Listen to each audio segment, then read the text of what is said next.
Hi guys, Smile here, that girl from the Origin. Welcome to our second episode from Origin podcast, and we're super excited to have Michael here. As a reminder, we're still in Ethiopia. We're going back home soon, and we couldn't be more proud than having this man on our session. So, Michael, Denani, Denaning. And also thank you for being here. I love the work that you're doing thank you. all over the coffee industry, especially Namaste, for Denani. empowering your community. Thank you so much, Michael. You're welcome. So, why don't we start with telling us about your role in the coffee industry? I have many roles. My major role is I'm the managing director of ID's Exporter, which is a family-owned coffee exporting company, which has been engaged in the coffee industry for 50 plus years. Wow, that's a long time. It's pretty long. It is pretty long. And I know that you guys work with farmers, like you work handy with the farmers. Can you tell us about your experience working with farmers and which part of Ethiopia do you guys located? Yeah, so one of our lines of business, obviously the main being exporting coffees from our washing stations, which Yeah. I'll tell you more about. Yeah. But the role that we're really excited about, which we've been doing for the past 5 years, is working with farmers as a service provider, where ownership is maintained.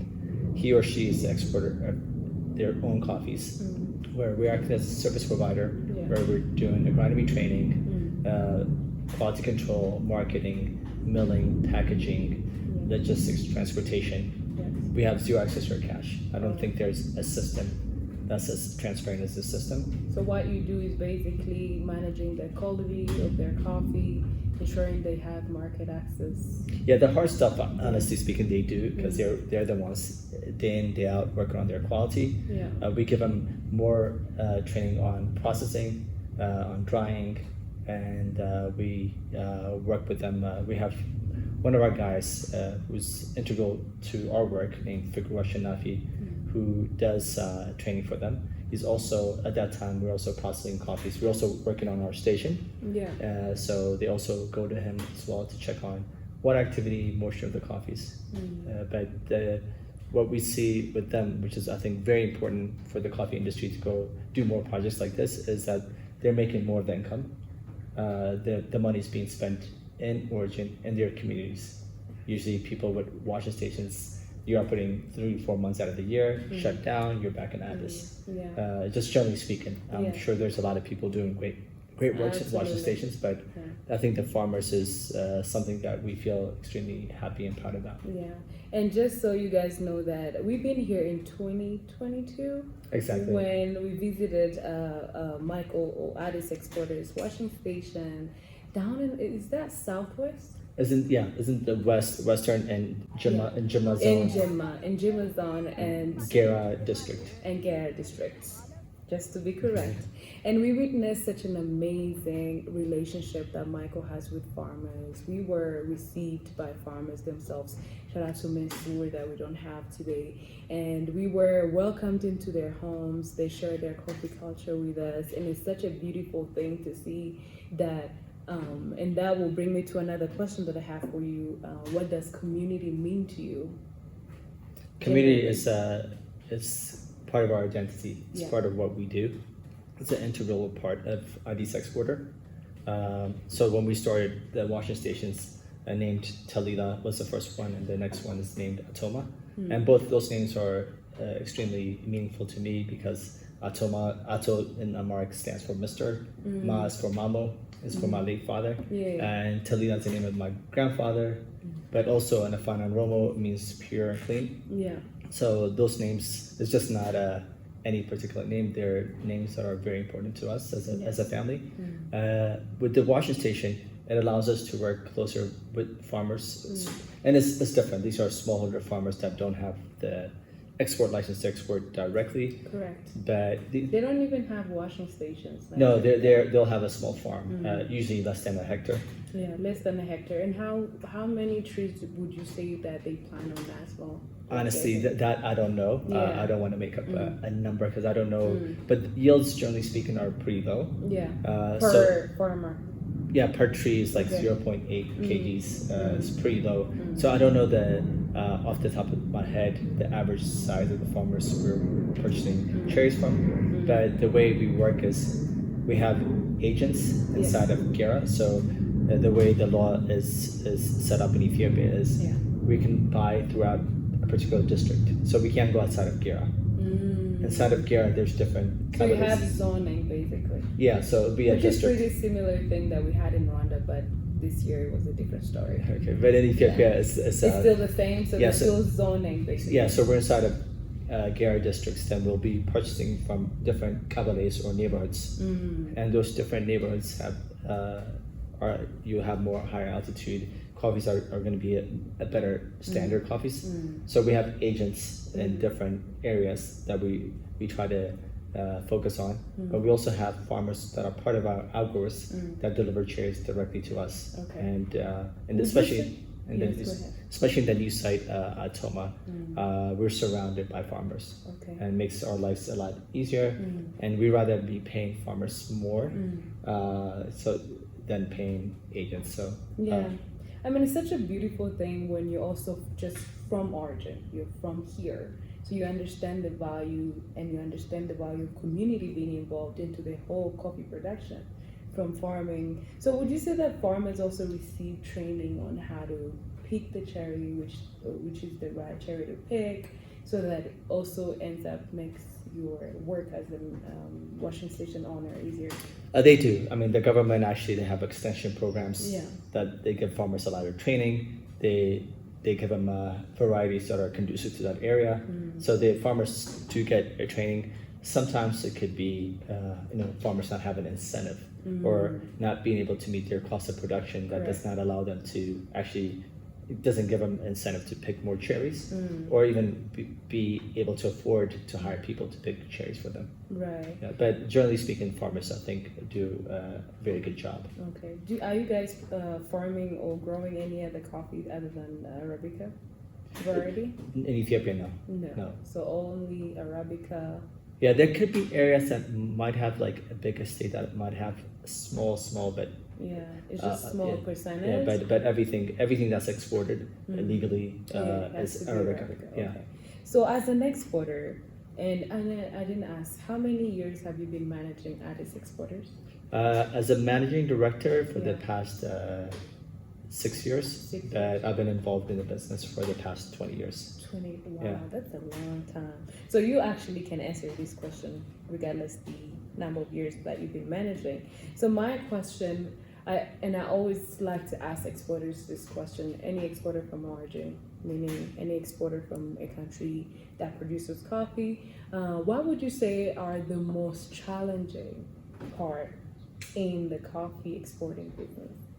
There's a lot of challenges, but just to name a few. Okay, I think that one is obviously price. Price. Because especially for us, running washing stations is at what price we're getting cherries. Usually prices Who sets the price? locally set. Is the market sets the price, Okay. and obviously there's a big influence to try to pay farmers more, and I think that'll be great. I think trying to get more income to farmers is important for sustainability of coffee for all of us, from the producer to the end roaster and the consumer. But the reality is there's a ICE market that says this is what your coffee's worth. Right. And obviously for the specialty market, we have a different market, but generally speaking, that sets the price, and that's really challenging in terms of a lot of people can't meet their cost of production. So when we're talking about sustainability of coffee, the first thing should be is I don't think we're gonna lose all this coffee. It's like the alarming figures that we hear is because we might lose it just because the farmers don't make enough income. Yes. So we even with all these incentives of certification and other incentives that are out there, farmers have to be able to meet their cost of production, and hopefully more because Because those certifications also adds a more cost. they do, but the certification for us in our stations, they're not certified. I think we probably will certify it, and mainly due to broaden the market that we have. So instead of being able to sell for X amount of buyers, we can have more clients to be involved in purchasing our coffees. But for farmers, it puts an extra burden on them to get those certifications. That's true. Speaking of certifications, though, what are your thoughts on the coffee certifications, especially this new one that we have, European Union Deforestation Statement? Yeah, so that's something that we're all worried about, Yeah. especially in origin. I think that's more of a law than a certification. So with organic and rainforest, cafe practice, you know that you need those certifications to sell to particular clients. Yeah. This is a law set by the European Union that says that because of deforestation, that you have to prove that your coffees are deforestation free, Yeah. which is, I think, for a farmer, for a farm that has the ability, like the farmers that we work with, Yeah. they have a farm, maybe one or two in different places, so that's easier to certify because you're trying to get the polygon for over 4 hectares and GPS coordinates Yeah. for less than 4 hectares. Yeah. And for us as an exporter, it's putting a lot of burden on us because in order to sell to Europe, we have to prove that. So we've already started. That your coffee is deforestation Yeah. free. So when we're buying, especially when you're buying in a washing station, or even if you have a dry station, you're buying a big volume. So if you have one farmer in that lot, that's not that we can't prove that they're deforestation free, then legally we can't get that coffee to Europe. And in the Ethiopian context, even in Oromia region, which is the biggest growing region in coffee, if I'm not mistaken, I think around 70% of the coffee comes from the Oromia region. There's over 2.3 million farmers. Wow. So it's literally impossible to do that. And also I think putting more burden on farmers is just not right and For them fair. to sell their product.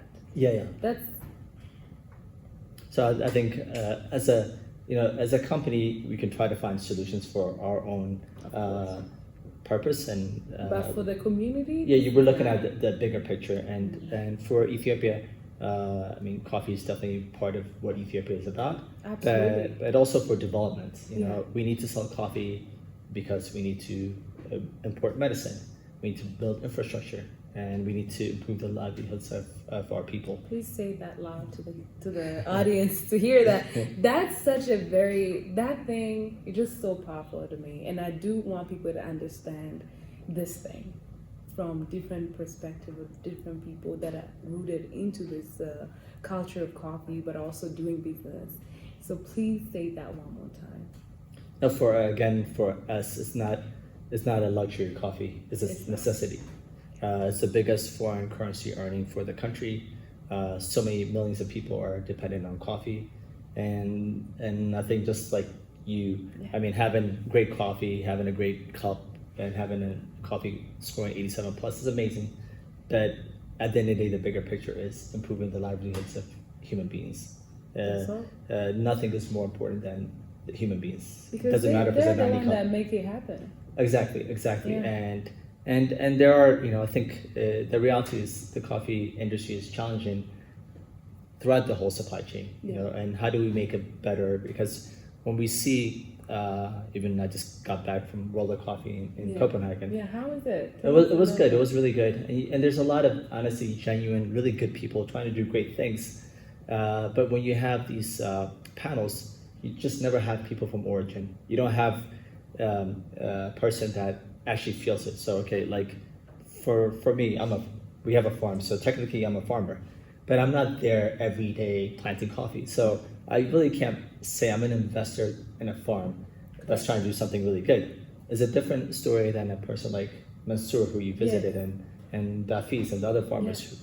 They're there all the time and it's great going to see them and seeing their work, but their life is really challenging. They're not making, you know, they're trying to survive. Yes. And I think the ultimate goal for me as a human being is how could we make their lives better? And it's not trying to make them rich. It's how can we make them strive instead of survive? Exactly. You know, And basic things like clean water, access to electricity, you know, being able to send their children to school. Sanitary pads for these 80% of women that are involved in this work. Yeah, exactly. Yeah. I mean, and women, I think diversity is something that is part of who I am. I feel like that's needed. We've, Mansour's wife, who you met, Nasru, she was the first female farmer to be part of the Tikkuma group to actually export her coffee to the international market, which is